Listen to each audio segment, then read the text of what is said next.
I knew what I was doing was wrong, but I couldn't stop myself. I opened up our marriage without my husband's consent. But let's start where it all began. I never thought much about love or relationships when I started university. My focus was solely on my studies, determined to excel and make something of myself. The library became my second home, a sanctuary where I could lose myself in books and assignments.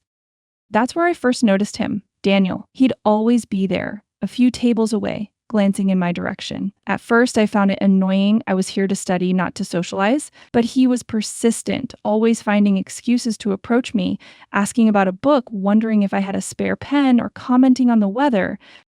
I brushed him off countless times, but something about his warm smile and gentle demeanor started to chip away at my defenses. One day, after weeks of his subtle advances, I surprised myself by agreeing to grab coffee with him. From that moment, everything changed. Daniel was unlike anyone I'd ever met. He was attentive, kind, and genuinely interested in my thoughts and dreams. Our coffee dates turned into long walks around campus, late-night study sessions that often devolved into deep conversations about life, and eventually attending college parties together. I found myself falling for him hard and fast. He brought out a side of me I didn't know existed, more open, more alive. With Daniel, I felt seen and understood in a way I never had before. He became my anchor, my support system, my everything. Our love was pure, untainted by the complexities of adult life. We were young, carefree, and completely devoted to each other. Daniel was my first love, my only love. But as time went on, a small voice in the back of my mind started to grow louder. I began to wonder, was this all there was to experience? I couldn't shake this nagging feeling as I watched my friends navigate their dating lives. They'd share stories of wild nights out, casual hookups, and the thrill of new encounters. Each tale left me feeling like I was missing out on something crucial. Don't get me wrong, I loved Daniel. He was everything I could want in a partner, kind, attentive, and genuinely in love with me. But as our relationship deepened, a voice in the back of my mind kept whispering, "Is this all there is?" I found myself daydreaming about what life would be like if I'd played the field more before settling down. Would I be a different person, more confident, more experienced? The thoughts consumed me, even as Daniel and I built our life together. 5 years flew by, and suddenly there he was on one knee, a ring in his hand. The proposal was perfect, romantic, and heartfelt. I said yes, of course. How could I not? Daniel was my rock, my safe harbor. Our wedding day arrived, a beautiful affair surrounded by friends and family. Daniel beamed with joy, his eyes never leaving mine as we exchanged vows. But as I stood there promising my life to this man, a part of me felt like I was locking a door on a world of possibilities I'd never explored. I pushed the feeling down, convincing myself that marriage would bring the stability I needed. Maybe having that solid foundation would finally quiet the restless part of me that longed for more. I told myself that Daniel was my safety net, the constant in my life that would allow me to confront these desires head on.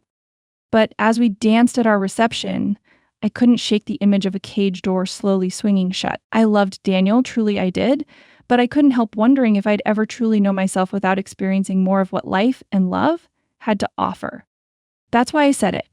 I stood there, my heart pounding, as I watched Daniel's face transform from confusion to shock. I just dropped the bomb about opening our marriage, trying to play it off like it was no big deal. But the hurt in his eyes told a different story. What, Mary? How could you even suggest that his voice was low, controlled, but I could hear the pain underneath? I fumbled for words, trying to explain my feelings, my curiosity about what else was out there. But Daniel wasn't having it. "If you do this, I will walk away without hesitation." His words were like ice cutting through the air between us. There was no room for negotiation, no space for discussion, just a cold, hard line drawn in the sand. I felt my cheeks burn with embarrassment and frustration. This wasn't how I'd imagined this conversation going. I'd hoped for understanding, maybe even excitement. Instead, I got shut down completely. As the days passed, my resentment grew. I loved Daniel, but I couldn't shake the feeling that I was missing out on something. The more I thought about it, the more trapped I felt. Our honeymoon should have been magical. We were in a beautiful place, just the two of us, finally alone after all the wedding chaos. But I couldn't fully enjoy it. My mind kept wandering, imagining what it would be like to be with other men.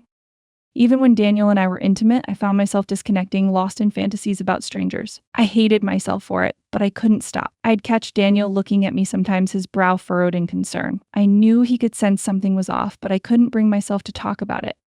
One night, as we lay in bed, Daniel reached for my hand. "Are you happy, Mary?" he asked softly. I forced a smile. Of course I lied, hating the words as they left my mouth. But what else could I say? How could I tell my brand new husband that I was already questioning everything? As I rolled over to sleep, I could feel the gap between us widening. It wasn't just physical, it was an emotional chasm that I didn't know how to bridge. I loved Daniel, but I couldn't shake the nagging feeling that there was so much more out there to experience. Later at work, I stared at my computer screen, trying to focus on the quarterly report, but my mind kept wandering. The office buzzed with the usual Monday morning energy, but something felt different. That's when I saw him, our new boss, striding confidently through the cubicles. My breath caught in my throat. He was tall, easily over 6'5", with broad shoulders and muscles that strained against his tailored suit. His dark hair was neatly styled, and his eyes, God, his eyes were intense. He exuded power and charisma. As he approached my desk, I felt a flutter in my stomach. "You must be Mary," he said, his voice deep and smooth. "I'm Tom. I've heard great things about your work." I stammered out a response, feeling like an awkward teenager. Tom's gaze seemed to pierce right through me, and I felt exposed, vulnerable. But there was also a thrill, an excitement I hadn't felt in years. Over the next few weeks, I found myself looking forward to our inner Sims. Tom was everything Daniel wasn't. Confident, assertive, and unabashedly flirtatious. He'd drop by my desk, leaning in close as we discussed projects. His cologne would envelop me, and I'd catch myself imagining what it would be like to press my face against his chest. One evening, as I was packing up to leave, Tom appeared at my cubicle. "Rough day?" he asked, his eyes twinkling. "How about we grab a drink? You look like you could use one." I hesitated for a moment, Daniel's face flashing in my mind. But then I thought about our argument, about feeling trapped. "You know what? That sounds great," I said, surprising myself with my boldness.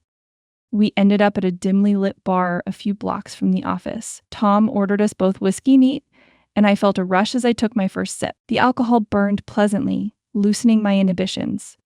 "So, Mary," Tom said, leaning in close, "tell me about yourself. What makes you tick?" Maybe it was the whiskey, or maybe it was the way Tom looked at me like I was the most fascinating person in the world, but I found myself opening up. I told him about my frustrations, my fears of missing out on life's experiences. "I love my husband," I said, the words slurring slightly. "But sometimes I wonder if I settled down too soon. There's so much I haven't experienced." Tom nodded sympathetically, his hand brushing against mine. "Life's too short for regrets, Mary. You deserve to explore, to really live." His words ignited something in me, a fire I'd been trying to suppress. I leaned in closer, drawn to his warmth, his strength. "I've been thinking about opening up my marriage," I confessed, the words tumbling out before I could stop them. Tom's eyes darkened with desire. "Is that so?" he murmured, his thumb tracing circles on my wrist. "And what would you do if you had that freedom?" I bit my lip, my heart racing. "I don't know," I whispered, "but I want to find out." The tension between us was electric. Tom leaned in, his lips inches from mine. "Maybe I could help you with that," he said, his voice husky. I knew I should pull away, but I couldn't. Instead, I closed the distance between us, pressing my lips to his in a kiss that sent shockwaves through my body.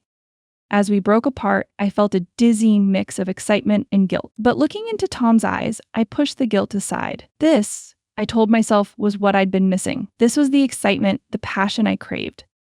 "My place or yours?" Tom asked, his hand cupping my face. I hesitated for just a moment before making my decision.